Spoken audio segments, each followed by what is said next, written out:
Hello, everyone. Today we are going to be talking about the basics of stress management. Mental health is a key component of wellness, but it's also very overlooked.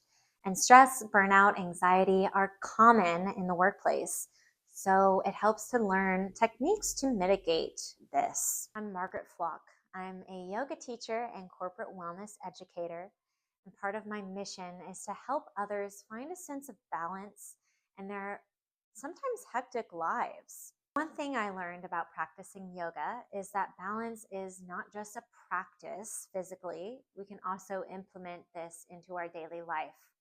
So it's important to think of any of these wellness techniques as a lifestyle change. It's a habit that we're implementing.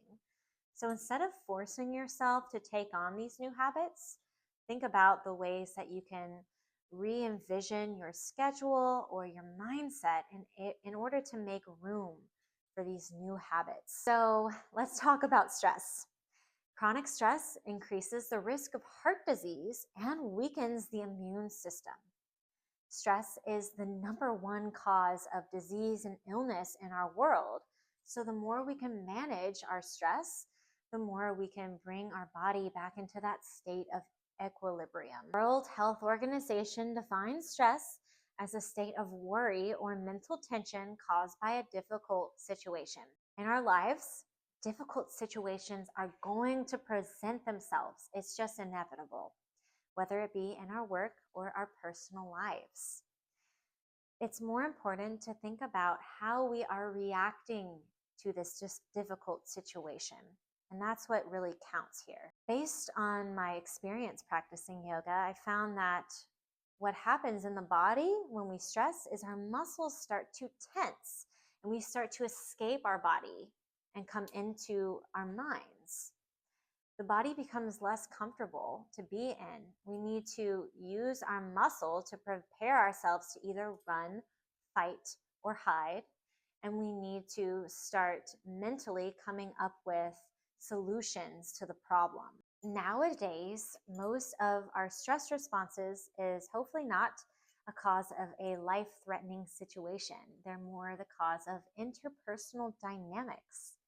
So these responses can sometimes be less than helpful. You are going to want to come out of your body as soon as the stress response kicks in.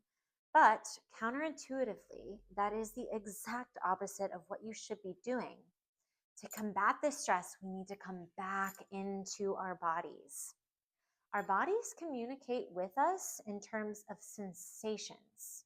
So the more we can start to tune into these physical sensations, we can start to really understand what is going on and come back to that state of mental clarity. This helps to regulate your nervous system, bringing you back down into a more mentally aware and present state of mind. What I recommend doing is finding a quiet, comfortable space without distractions and just taking this time to tune in to these sensations of the body. The sensations may be physical in nature, maybe a slight ping or blockage, or you could even be experiencing physical pain. The sensations may also be more emotional in nature. Maybe you just feel like a tightness in the chest or those butterflies in the stomach. It could be physical or emotional, and both are common to have come up in these stress responses. Whatever you might be feeling, just take a moment to be present with it. This can be really challenging, especially if what you are feeling is uncomfortable. So in those cases, what I really recommend doing is taking more of an observer's perspective with an open mind. So instead of coming with it with a judgment of, oh, this feels good or this feels bad or positive or negative, ask yourself, if it doesn't feel good, if it doesn't feel bad, what are you observing about these sensations? The more in detailed you get with this, the more information you're going to be able to pick up on and really understand them. So it could help you to think of questions like, if this sensation was a texture, what would that texture feel like?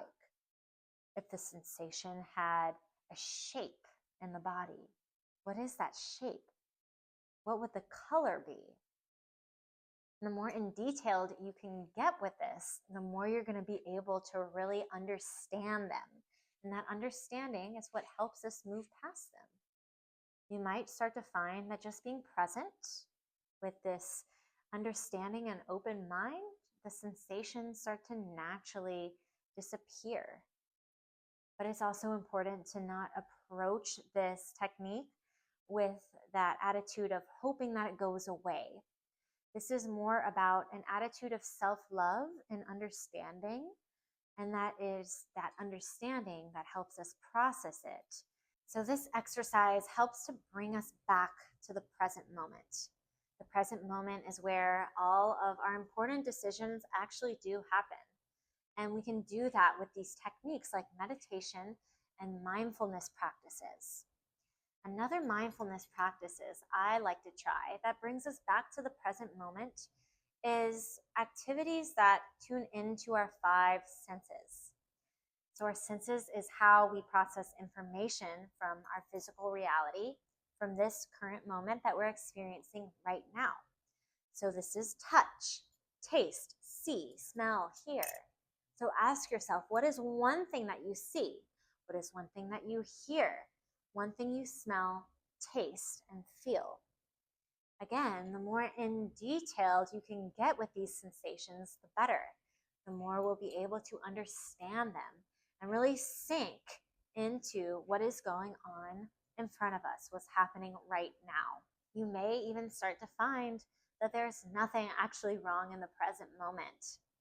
And it's actually just a projection of what you think the future might bring. But at the end of the day, none of us can predict the future. And our reality is really just what is happening right now. So if we can come back to the now and then approach the problem out of the tools that we have in this moment, the more we'll be able to effectively manage this situation with mental clarity. When we meditate, we also come back to the present moment. And one technique I like to use, especially if you just don't have time to do these previous exercises. We're at work, a situation comes up, we have to respond right away. This is breathing techniques. I like to use a counted breath, which is great for beginners. You can do this by inhaling for a count of 5, holding for a count of 2, and then exhaling for a count of 5. So it goes like this.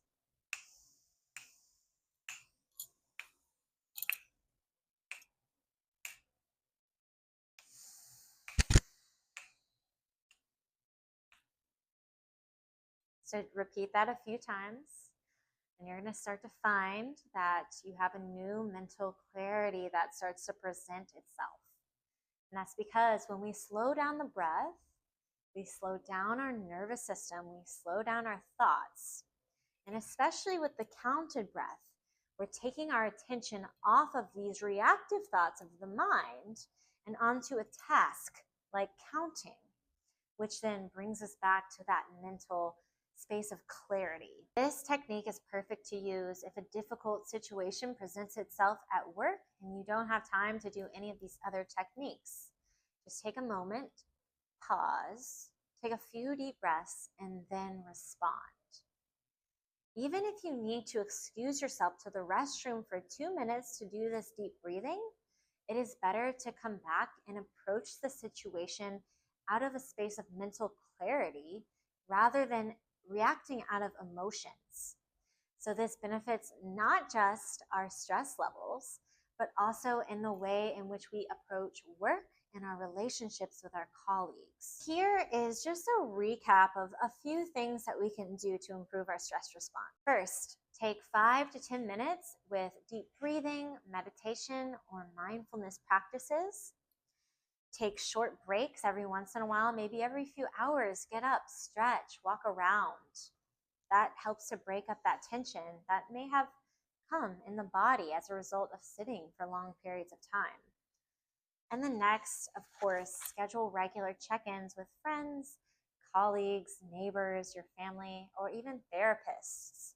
This helps to have connection with those around you to help balance our mental health and stress levels, which is so important in our wellness protocols. So thank you guys for tuning in today. I hope this leaves you with some clear, actionable steps to help you release the stress that you might be feeling in your day-to-day lives. And don't hesitate to reach out if you guys have any questions at all. I am a resource. Or comment below this video. If I missed anything or if you have any specific concerns that relate to you, just let me know and I can help provide you with some resources that work for you individually. This talk is just a short example of a longer talk that I provide to corporations with wellness programs. So if you are an employee, an executive, or an HR representative that wants to incorporate a program like this into your company, feel free to reach out. Check out my website, margaretflock.com, and then send me an email. We can schedule a consultation and really create a program that works for your company's needs. Thank you guys for tuning in, and I'll see you later.